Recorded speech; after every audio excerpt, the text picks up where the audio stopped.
চট্টগ্রামের পাহাড়ি এলাকায় একটি পুরনো বন আছে, যার নাম মায়াবন। স্থানীয়রা বলে সন্ধ্যার পর সেখানে কেউ যায় না।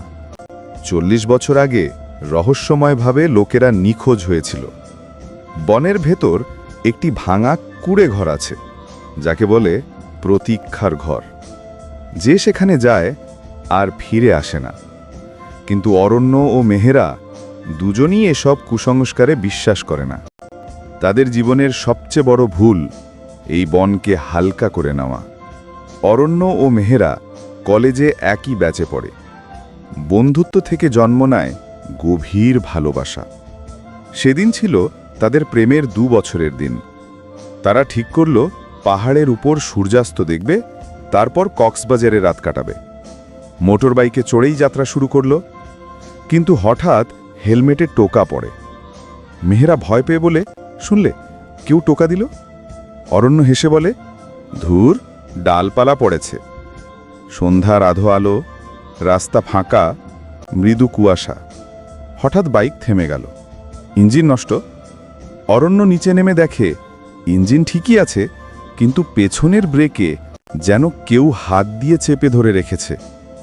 এমনভাবে যেন দেখা যায় না এমন কেউ দাঁড়ানো আছে। মেহেরা কাঁপতে কাঁপতে বলে, চলো ফিরে যাই। কিন্তু চারপাশে কোনো বাড়ি নেই, শুধু সামনে সেই কুখ্যাত বন।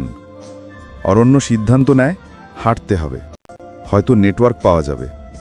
বনে ঢুকতেই চারদিকে পাতার মচমচ শব্দ, কিন্তু বাতাস নেই, কোনো পাখির ডাক নেই। শুধু দূরে টুপটাপ করে পানি পড়ার শব্দ। হঠাৎ মেহেরা অরণ্যের হাত শক্ত করে ধরে।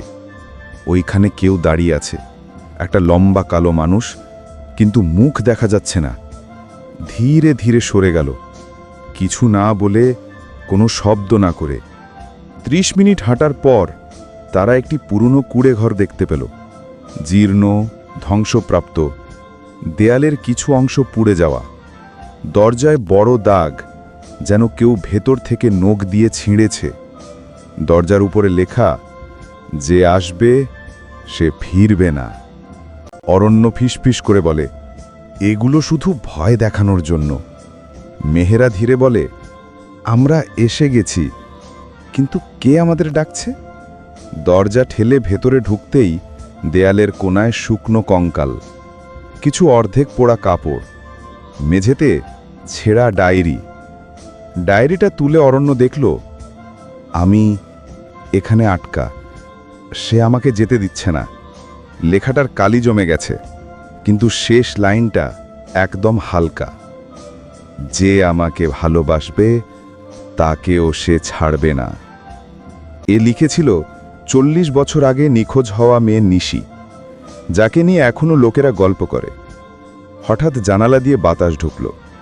মোমবাতি নেই, তবু মৃদু আলো কেমন যেন ঝিমঝিম করছে। হঠাৎ কুঁড়ে ঘরের দরজা শব্দ করে খুলে গেল। বাইরে দাঁড়িয়ে সেই লম্বা কালো মানুষ ধীরে ধীরে এগিয়ে আসে। তার মুখ নেই, কেবল কালো গর্তর মতো জায়গা, যেখান থেকে ঠান্ডা বাতাস বের হচ্ছে। মেহেরা চিৎকার করে পিছনে সরে যায়। অরণ্য তার সামনে দাঁড়িয়ে বলে, তুমি ওকে আঘাত করতে পারবে না। কিন্তু ছায়া মানুষটি অরণ্যের দিকে হাত তুলতেই তার মেরুদণ্ড বরফের মতো ঠান্ডা হয়ে যায়। মনে হয় কেউ তাকে জড়িয়ে ধরে আছে, অদৃশ্য কেউ। কুঁড়ে ঘরের কোনায় ডায়েরির আরেক পৃষ্ঠা খুলে যায়। তাতে লেখা, আমি কাউকে ছাড়া বাঁচতে পারিনি, এখন আমিও কাউকে ছাড়ব না। বুঝে গেল এটা নিশির আত্মা, যার প্রেমিক বনে মারা গিয়েছিল, আর সে অপেক্ষা করতে করতে পাগল হয়ে গিয়েছিল। এখন তার আত্মা কাউকে বের হতে দেয় না।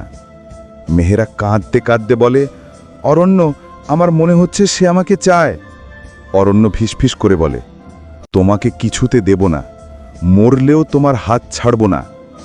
নিশির ছায়া রাগে কেঁপে ওঠে, বাতাসে চিৎকারের মতো শব্দ, ভালোবাসা আমার ছিল, তোমাদের নয়।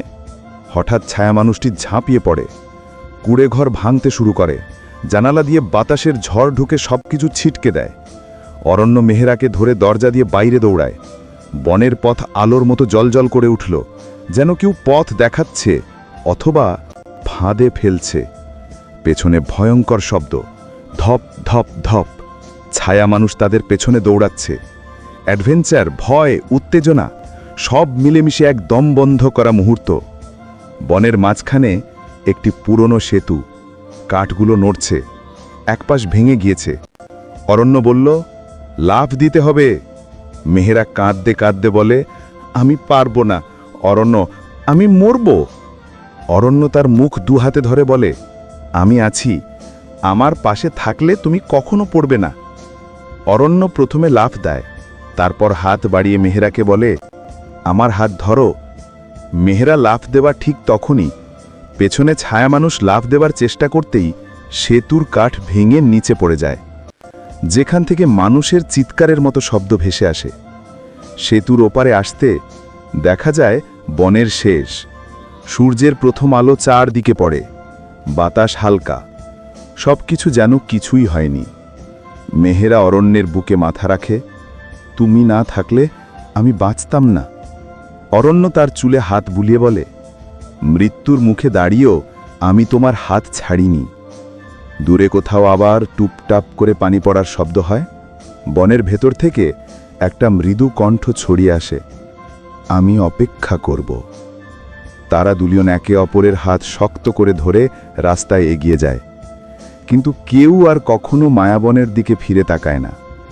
তার কবজিতে ম্লান দাগ, যেন কেউ গভীরভাবে চেপে ধরেছিল, ঠিক মুখবিহীন ছাড়া মানুষের মতো। প্রিয় ভিউয়ার্স, আপনাদেরকে ধন্যবাদ আমাদের ভিডিওটা সম্পূর্ণ দেখার জন্য। ভিডিওটি ভালো লাগলে লাইক, শেয়ার করবেন এবং কমেন্ট করে আপনাদের মূল্যবান মতামত জানিয়ে দেবেন। এবং আমাদের চ্যানেলে নতুন হলে চ্যানেলটি সাবস্ক্রাইব করে পাশে থাকা বেলটি বাজিয়ে দেবেন পরবর্তী ভিডিওর নোটিফিকেশন সবার আগে পাওয়ার জন্য। ধন্যবাদ।